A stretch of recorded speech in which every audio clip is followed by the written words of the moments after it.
करमानी साहब, लेकिन इस वक्त तो आप सियासी जमातों की पोजीशन काफ़ी कमज़ोर है पीटीआई के पॉपुलर वोट के मुकाबले में। आप लोग अगर सीट एडजस्टमेंट की बजाय 6-6 बंदे उम्मीदवार खड़ा करेंगे फिर तो आपके इलेक्शन का कोई हाल नहीं होने वाला है। एटलीस्ट एज ए जर्नलिस्ट तो मेरा यही तजिया है, आप उससे मानने से मुकम्मल इनकार कर सकते हैं। अगर आपका वोट तकसीम हो और आईपीपी भी आपका वोट काटे और साथ पीपल्स पार्टी भी काटे, वहाँ से जमात इस्लामी का नहीं बंदा भी काटे और नहीं सामने में पीटीआई हो, तो पीटीआई जीतेगी वहाँ से।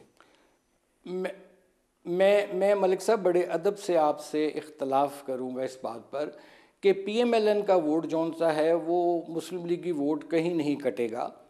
ये ख़तरा ज़रूर है कि पीटीआई का जो वोट है वो डिवाइड होगा बिटवीन आईपीपी एंड पीटीआई। और अब देखने की ये भी देखना पड़ेगा मलिक साहब कि एक शोर तो बहुत है, कोई सर्वे में 70% बता रहा है, कोई कह रहा है जी कि हमारे तो खंबा खड़ा कर देंगे, खंबे को वोट पड़ेगा। ये सारा जो मामला है इसका फाइनल जो रिज़ल्ट है वो इलेक्शन वाले दिन पता चलेगा कि क्या लोग अवाम जो हैं वो बंदों को वोट देते हैं या खंभों को वोट देते हैं। तो इसलिए ये जो एक टारगेटेड सर्वेज होते हैं, मैं ज़ाती तौर पर मैं इन लोगों इतना बाय नहीं करता। जो सर्वे असल होना है वो 8 फरवरी को होना है और उसके लिए तमाम पार्टियों को अपनी बेस्ट फुट फॉरवर्ड सलमान करना नकम राजा चाहिए। साहब, राजा साहब पहले आप अपनी पोजीशन बता दें, आप क्या इलेक्शन लड़ने जा रहे हैं? हमारे लिए तो बड़ी अहम बड़ी खबर होगी। क्या कौमी असम्बली के लाहौर के हलके से आप इलेक्शन कॉन्टेस्ट करने की तैयारी पकड़ लिया आपने? जी, इरादा तो कर लिया है। किस वाले हलके से? नॉमिनेशन पेपर हासिल कर लिए हैं। लाहौर का हल्का होगा जी। हल्का भी कोई खास मखसूस हल्का जहां आपका इरादा हो? NA 128 है, उस एन ए हवाले वन से टू एट लाहौर। गुफ्तगू है जी। अच्छा, फिर तो बड़ा मज़े का इलेक्शन होगा जी। लाहौर का इलेक्शन तो वैसे ही उसकी एक अपनी खूबसूरती होती है, तो फिर तो इसमें एक नया कलर ऐड होगा कि सलमान नकम राजा साहब मारूफ कानूनदान लाहौर से इलेक्शन लड़ रहे होंगे। ज़बरदस्त मैच होगा। देखिए, इसमें जो असल बात होगी वो ये होगी कि मौका कितना मिलता है बात करने का। इस वक्त जो हालात हैं ज़मीनी, वो तो अफसोसनाक हैं। आज सारा दिन ये इतलात आई हैं मुख्तलिफ हलकों से पूरे सूबे में और मुल्क में, जहाँ पीटीआई के कैंडिडेट्स नॉमिनेशन पेपर हासिल किए हैं, उनके कागज छीन लिए गए हैं। और सादा कपड़ों में भी लोग थे और बाज़ औक़ात सादा कपड़ों में नहीं भी थे लोग। लिहाजा ये जो रविश है कि किसी भी तरीके से इन लोगों को इलेक्शन से बाहर रखना है, वही एक गम और गुस्से की जो फिजा है उसको तक़वियत दे रही है। मेरी पूरी ख्वाहिश है कि एक बहुत साफ शफाफ इलेक्शन हो, जहाँ इशूज़ पर बात हो, जहाँ कीचड़ किसी पे ना उछाला जाए, जो मुख्तलिफ कैंडिडेट हैं वो एक दूसरे से एहतराम का रिश्ता कायम करें। लेकिन ये माहौल जो है तभी पैदा होगा अगर हम जमहूरियत को और जमहूरी रवैयों को तहे दिल से कबूल करेंगे। आपकी और जमात की तो इंशाल्लाह बड़ी खबर ये होगी कि आप नून लीग से सीट एडजस्टमेंट में जाते हैं या नहीं जाते हैं। अगर जाते हैं देखिए, तो ये नून लीग और आप दोनों की सियासत के हवाले से एक अहम पेशरफ्त होगी। इसमें जो अहम चीज़ ये है कि एक बातचीत के मरहले का आगाज़ हुआ, वो भी अंडर प्रोसेस है, उसका हतमी अभी तक कोई रिजल्ट सामने नहीं आया। लेकिन जो हल्कों की सियासत करने वाले हैं उन्होंने इंतज़ार तो नहीं करना, ना वो ये देखेंगे इन कि प्रिंसिपल तो हतमी दोनों फासला। जमातों में ये इतफाक है कि सीट एडजस्टमेंट के ऊपर सिर्फ यह है कि कौमी और सूबाई की कितनी सीटों पे आप मलिक एग्री साहब, करते हैं। उसमें असल में ये है कि जो इस्तेकाम पाकिस्तान पार्टी के अंदर इलेक्टेबल्स आए हैं वो सारे जो हैं वो अपने अपने हल्के की सियासत करते हैं। हमारे लिए ये बड़ा मुश्किल काम है कि हम उसमें पिक एंड चूज़ करें और हम ये देखें कि इसको एडजस्ट कर ले और इसको रहने आप दें। कितनी कौमी और हमारी सूबाई की पार्टी, मांग रहे हैं सीटें पीएमएलएन से? हमारी जो हमने लिस्ट दी है वो मोर देन 40 40 दोनों मिला एमएनए, के? नहीं नहीं 40 एमएनए, एमएनएस, और कोई 70 के करीब एमपीएस। 70 एमपीएस। जी तो जी। नून लीग आप सोचते हैं कि इतने बड़े एमएनएस की तादाद आपको दे देगी? देखिए, इसमें ये है कि जो हमारे जहाँ जीते हुए कैंडिडेट्स हैं वहाँ हमारा बड़ा ज़रूरी ये एक मुतालबा और जायज़ हक भी है कि वहाँ जो हमें जहां से स्पेस जीता मिले, हुआ है जो उसको वो जीते। सीट दी जाए। जहाँ हम हमारी पार्टी किसी वजह से भी हारी है तो वहाँ डिस्कशन और डायलॉग के साथ हम ये उस हल्के के ग्राउंड रियलिटीज़ और एनालिसिस के बाद ये तय कर सकते हैं कि कौन कहाँ क्या स्पेस ले सकता है। लेकिन अभी तो हतमी तौर पे, क्योंकि पार्टी के अंदर भी दो राय हैं, एक राय ये है कि हमें किसी सूरत भी इस इत्तेहाद में नहीं जाना चाहिए और दूसरी राय ये है कि हमें सीट एडजस्टमेंट के साथ एक in the larger longer national interest कोई गिव एंड टेक से स्पेस जो है कुछ देनी चाहिए, कुछ लेनी चाहिए पॉलिटिकल और इसमें एक सस्टेनेबल गवर्नमेंट का जो कॉन्सेप्ट है उसको अभी प्रमोट करना जहांगीर चाहिए। तरीन तो लोधरा से अगर इलेक्शन में जाते हैं तो वो लोधरा से जीते हुए नहीं हैं। अलीम खान अगर लाहौर से कौमी का इलेक्शन लड़ते हैं तो वो लाहौर से कौमी नहीं जीते हुए हैं। तो आप कौमी में जाती हैं तो आप कौमी सियालकोट वाली सीट आपने भी नहीं जीती हुई है, तो आप बिल्कुल। तीनों के मुकाबले में फिर वो उम्मीदवार खड़े करेंगे या नहीं खड़े करेंगे? देखिए ये चीज़ एक कंसेंसस के साथ आगे बढ़नी है, और ये चीज़ किसी फ़र्द के इंटरेस्ट या किसी इंडिविजुअल के बेनिफिट के साथ नहीं जुड़ी हुई।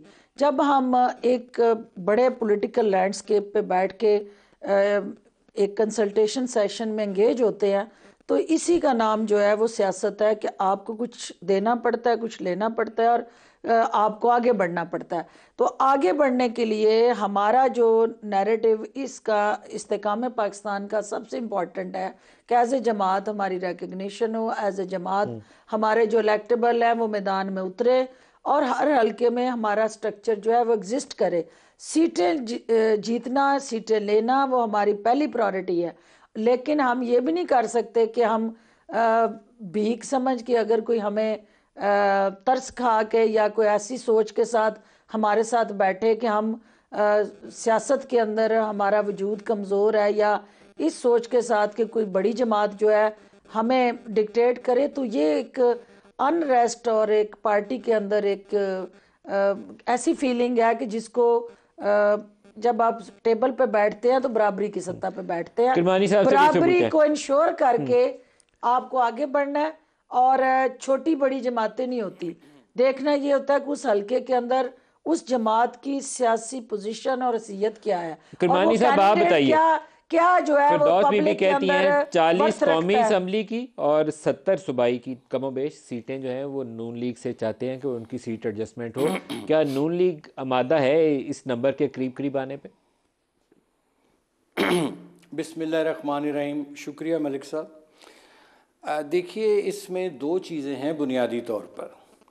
जो इस्तेहकाम पाकिस्तान पार्टी के जो ख़वातीन व हज़रात हैं मोहतरम सारे हमारे लिए, वो पीटीआई को छोड़ कर आए हैं, और जब उन्होंने वोट लिया था, जैसा भी वोट मिला था 2018 में, मैं उस कंट्रोवर्सी में नहीं जाना चाहता, वो पीटीआई को वोट मिला था।